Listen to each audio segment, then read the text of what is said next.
It's a well-known fact.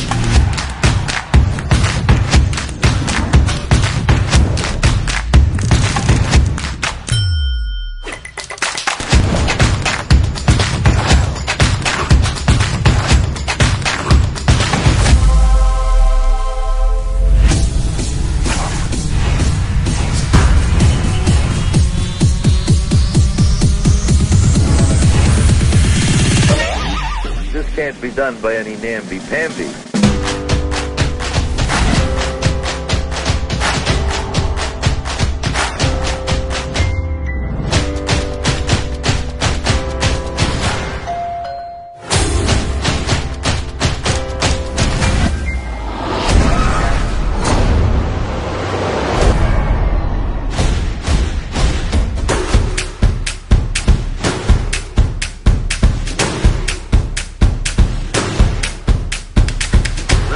Show you what goes on behind the scenes.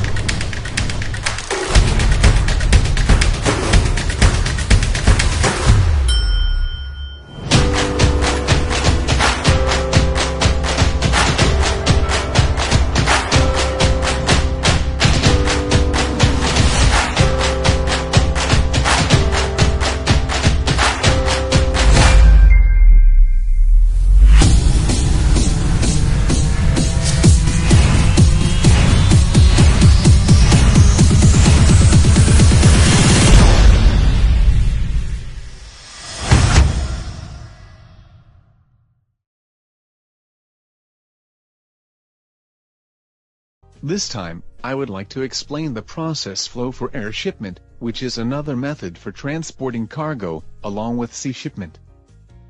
First, when you hear the term trade, you may have a strong image of a heavily loaded vessel traveling overseas, but a variety of products are exported and imported by air every day. In terms of volume, over 90% of cargo is said to be transported by sea, but from a cost point of view, 30% of cargo is transported by air for import and export. Air shipment provides a huge impact on the global economic activities. In addition to this, the cost of air shipment is said to be several times higher than sea shipment. However, the best advantage is being able to transport cargo quickly. Other advantages are, it can provide an appropriate environment when transporting fresh food, medical products and sensitive equipment.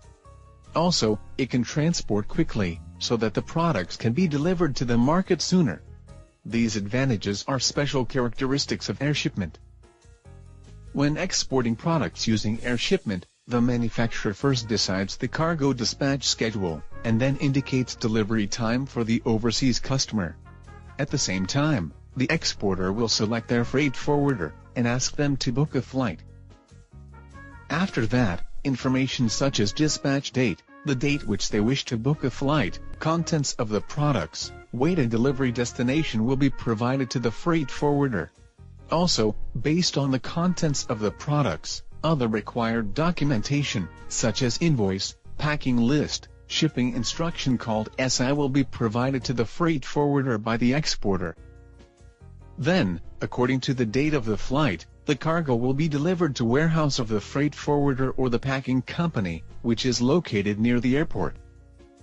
There are some processes involved before the cargo is loaded onto the aircraft, after the cargo is delivered to the warehouse.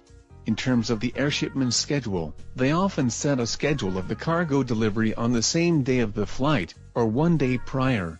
It is not unusual to receive a request from an exporter that they have urgent cargo and they request The product dispatched from factory today needs to be loaded onto the next day flight. After the cargo is delivered to the freight forwarder's warehouse, there are some processes which need to be completed to export the air shipment as follows: explosive inspection, cargo weighing. Attach the label called airway bill. Packing process if necessary. First, explosive inspection for all air shipment is mandatory for security purposes. However, if the exporter is an AEO, which is referred to as specified consignor, who has good security control and high compliance, they are exempt from explosive. Secondly, the label needs to be attached when the cargo is brought into the airline to identify which aircraft it needs to be loaded onto. The label is created based on information such as the number of airway bill and the destination. If the cargo is categorized as dangerous goods, a hazard label of the content may be required. In terms of packing, the product needs to be completely wrapped before the cargo transports is requested to the airline. The cargo will be packed with carton, pallet or a wooden box, before being collected from the warehouse. Export custom clearance is carried out once the cargo is delivered to the customs warehouse. The customs warehouse is an authorized domestic location used to store overseas cargo. The custom clearance is conducted at the customs warehouse, as once the export clearance permit has cleared, the cargo will be treated as overseas cargo instead of domestic cargo. Export custom clearance is declared to the custom, based on the information on the invoice and packing list, which are sent by the exporter using the system called EDI. They declare the exporter, the importer, the destination, the classification number of the product and its information, Incoterms, and the invoice price to receive the export permit. Then, once the export permit has cleared, the cargo is moved to the airline's storage shed. The storage shed is a temporary bonded area, where they keep cargo before it is loaded onto an aircraft, or soon after cargo is unloaded. Cargo cannot be loaded onto the aircraft as it is. Before it's loaded onto the aircraft, it will be consolidated onto a large pallet or container called ULD. The deadline of cargo to be brought into an airline is called cut time. It depends on the airline or flight schedule, but they are normally scheduled a few hours before the flight departure. This is because there are some processes to complete once the cargo is received at the storage shed, before the cargo is loaded onto the aircraft. Receive cargo, load onto ULD, and load it into the aircraft. Now, the freight forwarder will set the transport air freight, based on the invoice information from the exporter, and issue the consolidated airway bill, called house airway bill, to the exporter. At the same time, master airway bill is issued to the freight forwarder by the airline. The details of the airway bill are explained in the another video. Please check out the link in the comment section. Once these processes are complete, the cargo is loaded into the booked flight, and the aircraft departs to the destination. Then, direct flights or transit flights will arrive at the importing country, and the cargo is unloaded into the storage shed. Until the permit has cleared for the import custom clearance, the cargo will be kept at the storage shed. ULD will be removed, and each cargo will go through checks to ensure that it has not been damaged during the transfer, and the number of the items is correct.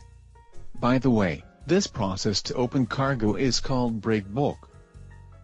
Once the airline informs the local freight forwarder, arrival notice, the freight forwarder or the designated custom clearance agency will process the import custom clearance.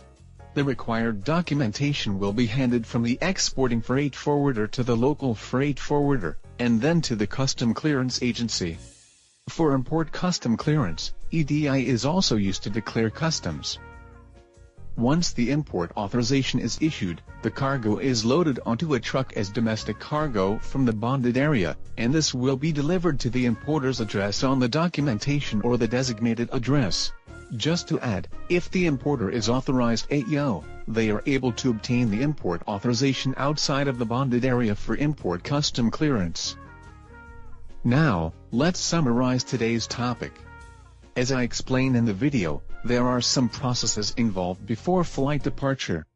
Once the product dispatch is confirmed, the exporter asks the freight forwarder to make arrangements of the air shipment, and the freight forwarder arranges the cargo collection, weighing, packing, custom clearance arrangement, and delivery arrangement to the airline.